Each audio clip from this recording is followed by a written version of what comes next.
Today's video will be a little bit different. We're going to be watching every single world record from Wave 5 of the Booster Course Pass DLC. And for the first track, we have Panda with a 138681 on Tour Athens Dash. So I am of course very curious to see the different strategies on these new courses because I am still getting used to them, still learning the layouts. And the first thing I see is that they took that left path on the side and you can actually get up on that little rock section as well. But also, they're using Yoshi Teddy with the rollers. And as I'm recording this, as the time I'm recording this, there's been a lot of talk of a new meta. But this is, of course, the old meta from Wave 4. And I think, if anything, the balance changes in Wave 5 actually made things more even.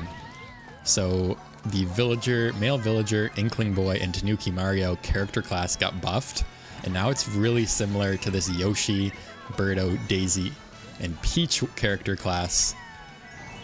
So it's going to be interesting to see, how things play out and what's going to be in the world records. Maybe I'll do another video like this in a few weeks or a few months to see how things have changed. But through the duration of this video, I kind of expect things to be like Wave 4, the same types of meta builds. And so far in this time trial, in this world record, there's nothing that has really jumped out at me. It seems to be a pretty just well-driven route, a lot better than I could ever do, of course. This is a world record we're talking about here. We actually do not go for the cave section on the left, which in Worldwides, you can get an extra item box. You can do it shroomless, but I figured it was a bit slower, and it looks like it is indeed a little bit slower. So a good trade-off there. As well as tricking on all these ramps seems to be the better method, so there you go. And for the next track, we have Army with a 134350 on GCN Daisy Cruiser. Now, one thing I definitely expected to see was actually the biddy buggy for this track, because I figured there's going to be a lot of snaking, and yeah, look at that. I cannot imagine the pain that would inflict on your hands. I think I've seen somewheres before. It's probably one of the worst parts about what they do. The hand cramps from doing this. I can't imagine snaking that hard. But I think it's just because there's quite a few straightaways on this track. And that's why you see the constant snaking. It's a little bit faster to pump out these mini turbos, especially because it is so easy to get these blue mini turbos with the biddy buggy with Yoshi. And it looks like the end of the pool they don't trick, which that's actually what I've been doing when I've been playing online. And it seems to be the faster method. And of course, if you didn't know, the top path here is way faster than the bottom path. I think you just lose so much speed and so much time when you're actually falling down. But of course, if you're playing online, it may be worth going down in the bottom path because of the item boxes. I think you can get maybe up to 3 items in that section, so it's definitely worth it. If you're trying to get some items, trying to catch up. But if you're front running, of course, go for the top path here. Another thing that's always interesting to me about these time trials is the coins, when they get the coins, at what point. This map seems to be not too bad for coins, but I'm interested to see the rest of the time trials and the coin gathering.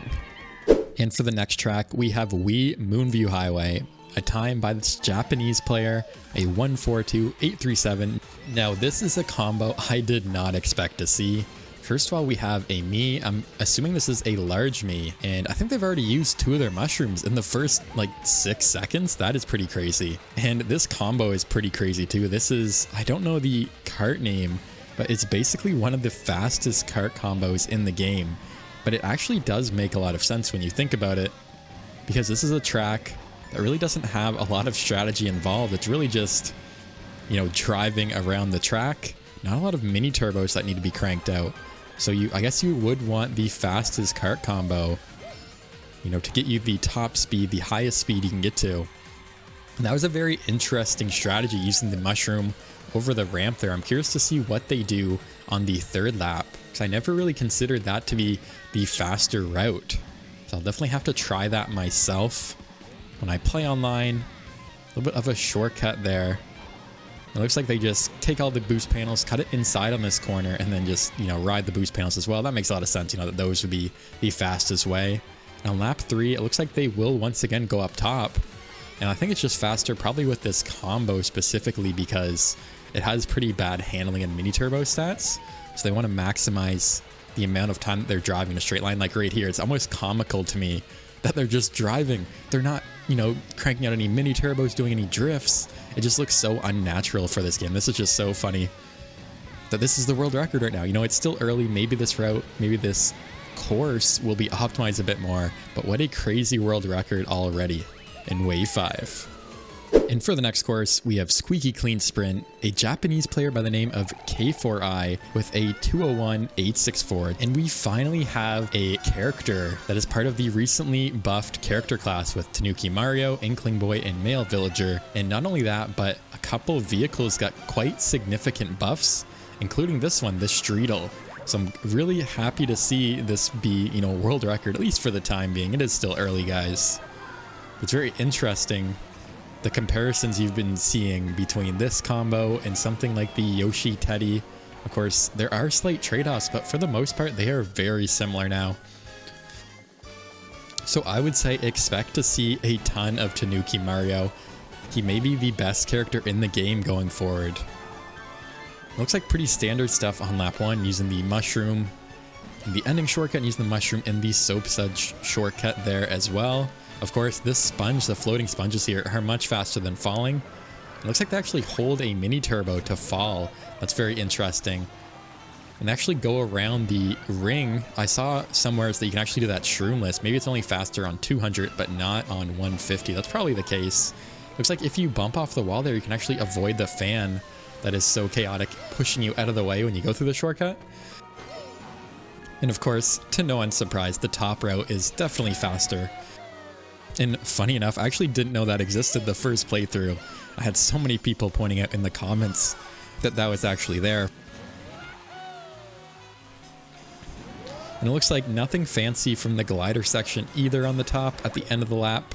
Just going down, hitting a trick, and getting back on the main route, of course. There are some trade-offs going for items if you take an alternative route, but it's almost never worth it unless you're really far behind and need the extra items on lap 2 probably. It looks like, you know, pretty standard vector gliding, hitting the trick there, getting back up to the top. So overall, an awesome world record to see with Tanuki Mario and the Streetle on Squeaky Clean Sprint. And for the next course, we have Tour Los Angeles Laps, and we once again have Panda, a 146.347. I'm really curious to see where the shrooms will be used, what shortcuts. Looks like the beginning shortcut here actually does save a lot of time. Yeah, that cuts off a big chunk. So I'm not really surprised to see that. I'm wondering if they're going to use the shroom on this next shortcut as well, and they will. Yeah, this one probably saves even more time.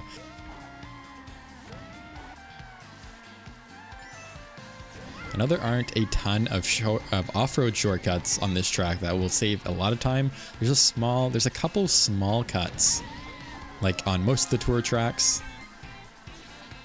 Looks like they're just cranking out the mini turbos in this winding section. Makes sense. Again, going for the glider ramp on the sideways, the vector gliding, whatever it's called. I actually don't know the name. I'm pretty sure I said it wrong in the last course. Again, this is a big winding path. Once again, I never really realized how many sections there were like this on LA Laps from playing it.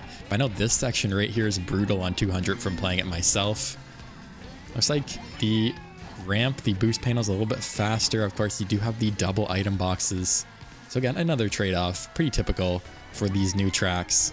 And of course, the left track here, left path rather, is a bit faster if you guys didn't know. And are they going to go for the glider section here at the end? They are not. Yeah, it's definitely slower, but you can, again, once again, get some items there in the air, which I really like that feature of the track. Definitely glad they added something like that. It is super cool. And now probably just use the last mushroom here on this last shortcut. And will they do the other one? No, we'll just go around, not try to do it shroomless or anything. So yeah, a pretty great world record on LA Laps here.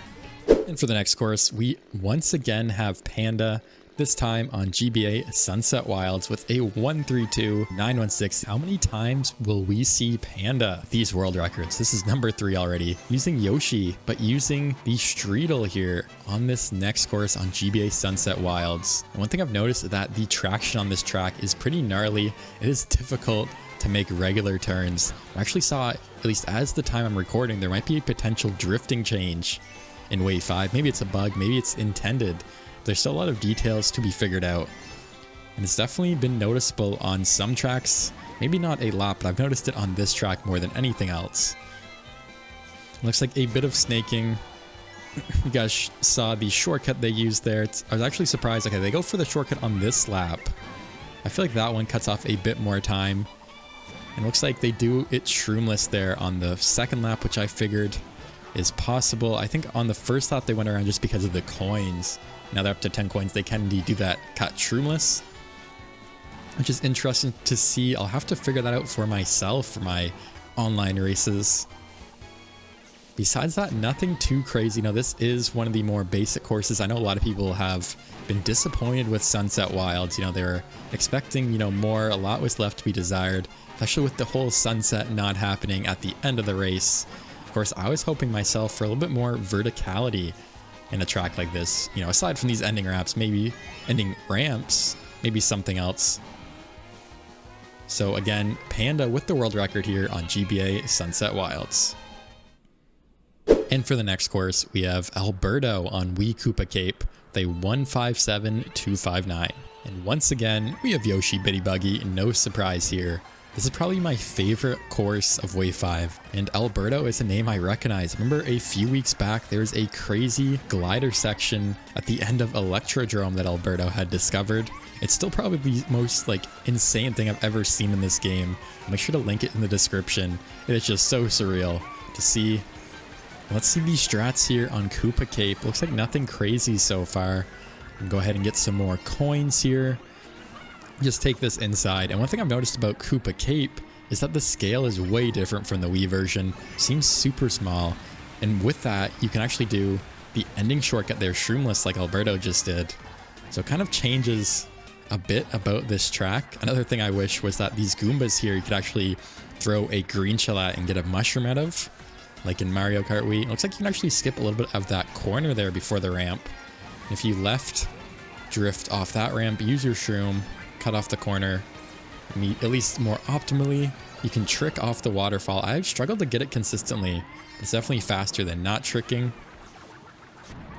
Of course, hitting the spoon boost on the first one, but not the second one. That's interesting as well.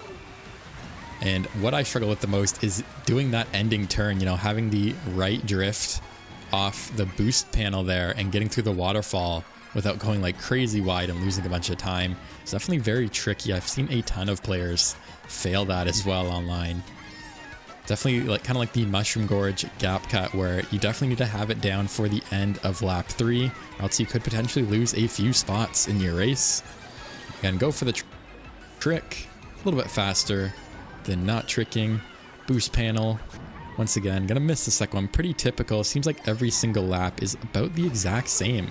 So again, a great record here by Alberto on Wii Koopa Cape.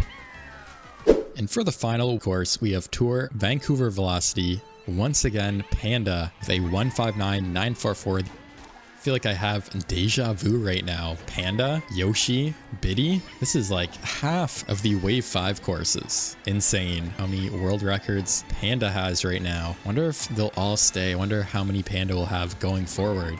But we're on Tour Vancouver Velocity. Wow, they went right up on the edge of that rail. I always feel not safe doing that, like I'm gonna fly off the edge.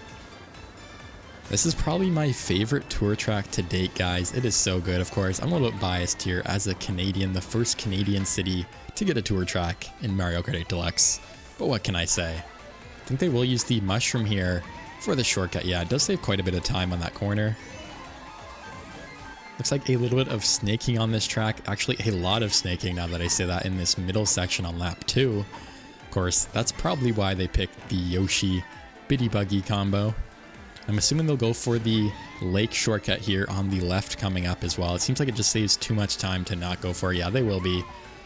And then go right for the glider ramp. Pretty expected at this point. Go for the boost panel, the trick, the hockey rink. Looks like they'll snake in the hockey rink actually a little bit, which is interesting to me. And this corner always gives me trouble on 150 coming out of the hockey rink there. It is pretty brutal. And I guess from here on out, a lot of snaking, because I didn't realize how much of a straightaway this was here. I don't know, that's like 5-6 mini turbos on that one section. Just going back and forth. That is pretty insane to see. And of course, this is what, the 4th course that has the Bitty Buggy as the world record right now. So I don't think the Yoshi Biddy meta is going anywhere, no matter what people say. For tracks like this with a lot of straightaways, a lot of snaking, seems like to be the best option. Of course, Moonview Highway is the exception, because there's just not a lot of turning at all in that course. And that's going to do it for this video, everybody. If you enjoyed, please be sure to leave a like and subscribe, and let me know if you'd like to see me do more videos like this, more reactions to world records as they progress through Wave 5 as the meta is discovered. And thank you guys so much for watching, and I'll see you in the next video.